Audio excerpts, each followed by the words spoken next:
Hey everybody, so welcome back. So I've got Luigi here today, and one of the biggest things, so Luigi had a problem with being really nervous. I couldn't touch his head. I'm going to put the halter on him, but he would want to shy away and run away.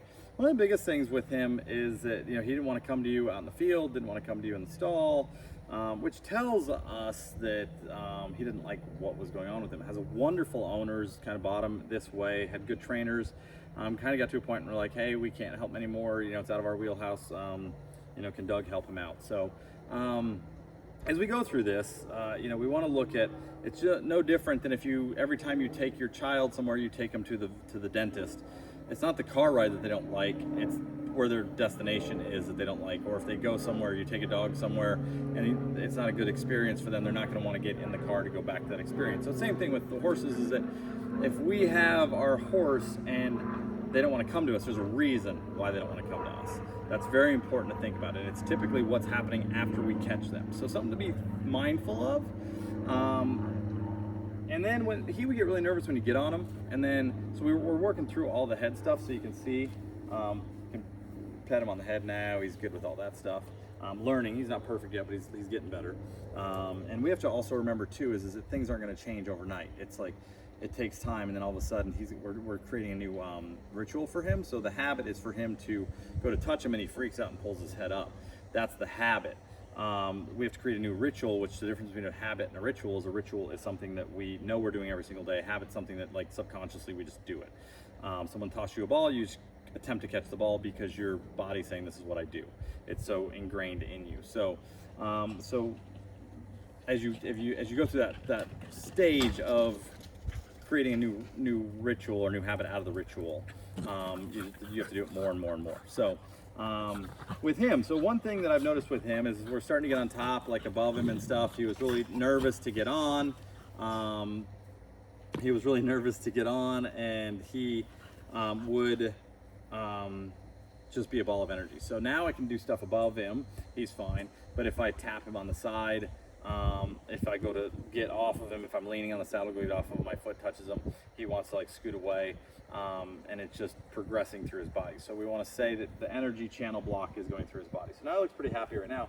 But one thing that I found right away working with him, and I've worked through this side with him, and I'll kind of show you this, is we always think about the hind end of the horse and how important the hind end is, but if we don't have the front end moving right, it's going to be an energy channel block, and then that horse is going to feel restricted, and they're going to become very concerned. So I want to work with him on being able to move him. So I'm just going to ask him here to just pick up a little bit of left bend. I'm going to move him back into the camera angle over here.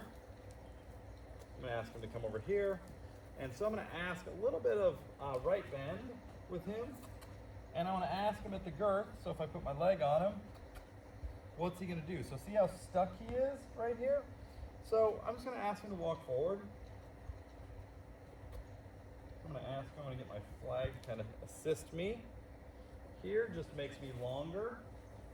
So I'm just going to ask him to walk forward. And as I bend, so see how stuck he is. So I want to get him out of that mode of being stuck. And start to get him a step under with that inside hip. We're going to come over here a little bit more. I'll roll this barrel out of the way. So I'm going to ask him to go around this mounting block so he has a point of reference. So I'm going to ask him to step under this mounting block, under and around with that inside hip, keeping the front end walking straight. And now I'm going to just pick up that halter a little bit to get that bend and get that softness in the head. And when we go around the mounting block the next time, I'm going to ask him if he can just start to yield.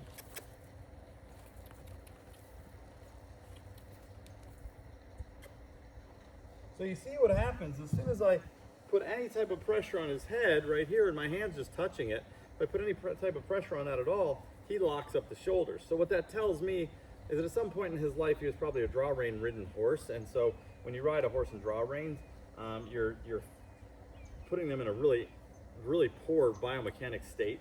And then you're breaking the horse at C2, C3. So like here and here, instead of the pole. So we want it to be the pole, to be the highest point right here. Good boy. And what you do is then it restricts the shoulders because you're almost pulling the horse backwards and down and onto the forehand. So not a good situation. So you can see when I ask him,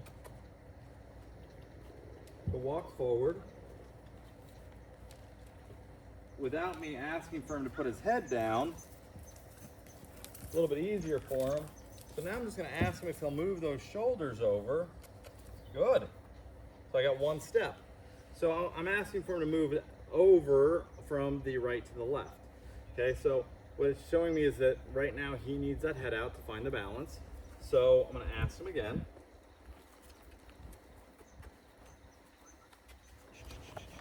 I'm going to get my energy up a little bit.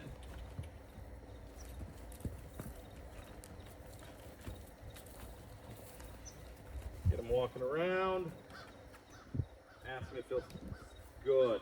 So even though it's another little step, that's what I'm looking for. Good boy. Good. Good. So you can tell that the way he gets really, really sticky.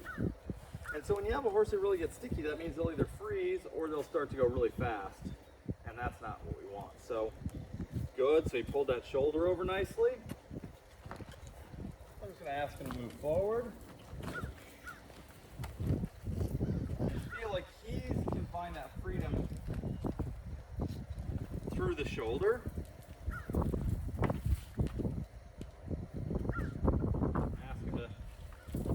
Bend, so you see what happens. Hard to do this right now with the camera here, but I'm going to bring him towards you with the mounting blocks there. So I'm going to bring him towards you, and I'm going to watch you see what he does when I go to just laterally flex him to the left. So I want to just laterally flex him to the left, and what does he do? He backs up, and then he finally gives a little bit. So he's feeling really restricted in the lower cervical vertebrae. And being able to want to give that way. So I'm going to ask again if he'll just bend when I pick this up. Good, that was better. And sometimes it's not that the horse can't do it, it's the horse doesn't understand why they're doing it, and then they've always been taught to keep their body straight and to be as tight as possible, and then the horse doesn't know how to use themselves correctly in all situations. Nice lick and chew there. So I'm going to ask, so this is his hard side. You can see he really struggles with this. Good boy. I'm going to go back to this side now, bend, and just ask him, can he move at all? So see, with this bend, he can't move at all. I mean, I'm pushing on him, and he's just really standing there. So what I want him to do first is be able to move that inside hip. Good boy. So I'm going to ask him to come back around,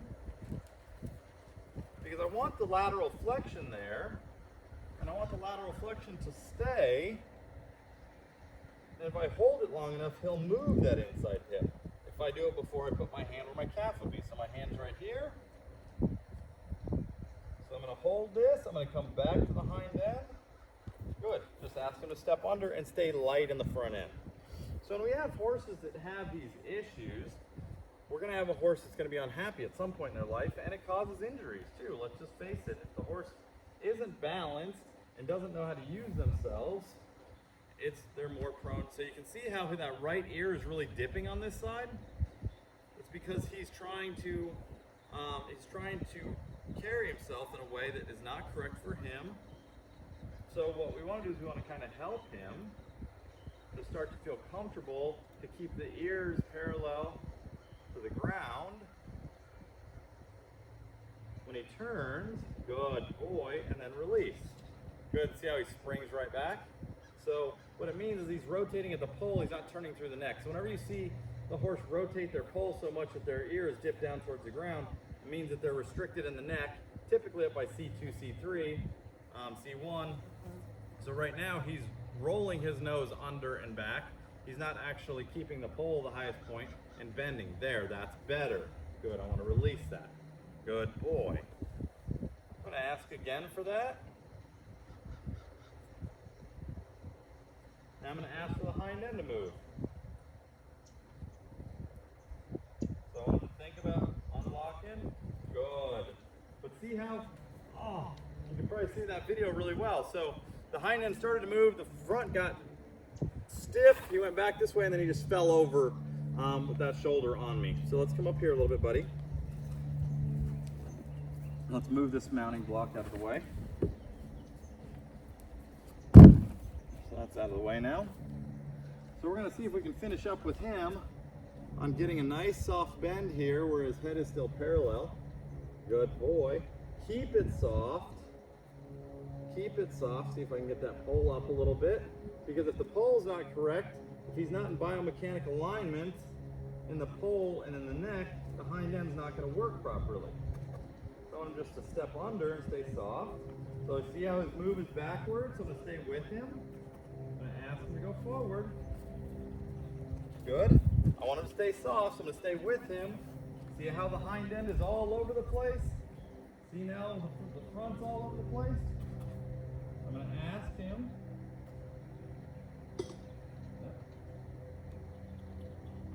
You can see, all I want to do is have him understand the concept of this first. Step forward. So you can see right here how he's pivoting the front end around towards me, and the middle of his body is almost the axis. Instead of him bending and walking around me, he's just spinning. So I'm going to ask. So now he's putting his head in there, which is good, but he's really locked up. You can see these hind feet. Now he's like, really doesn't even know how to move them correctly. So what I'm going to do is I'm going to go back to here, get this softer, because we know that he holds so much tension in his neck and his pole.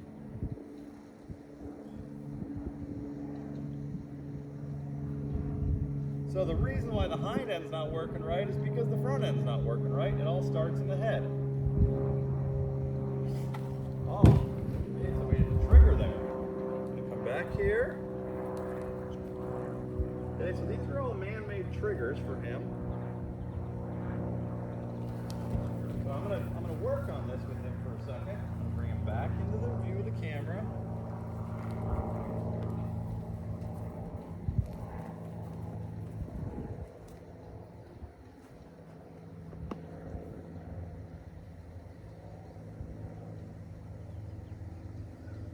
I'm looking for him just to drop the head, and then I release the pressure, both hands.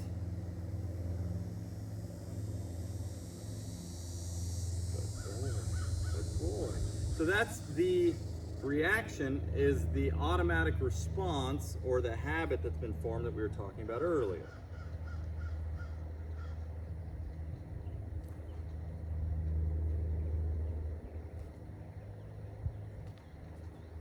Good boy. Good, so I want that softness here, followed by the softness through the hind end. I'm just looking for one little step. Good. Okay, so not as bracy there. So it's the small wins with him, but the reason why most horses, probably 95% of the horses that I work with, that whether they're rears or buckers or spooky, is because they haven't been able to regulate from the pole, the brain from the pole all the way through the cervical vertebrae, and they're not confident in their body, and they haven't been taught how to handle situations in life. So it's really important that we teach our horses how to handle situations and how to regulate through them, not to desensitize them, but how to actually methodically work through things that they should be worried about and they shouldn't be worried about. So I hope you guys find this interesting. We're going to keep working with Luigi, follow his story. He's a really, really cool horse. Good boy. And it all goes back to trust. So thanks so much, and stay tuned for more.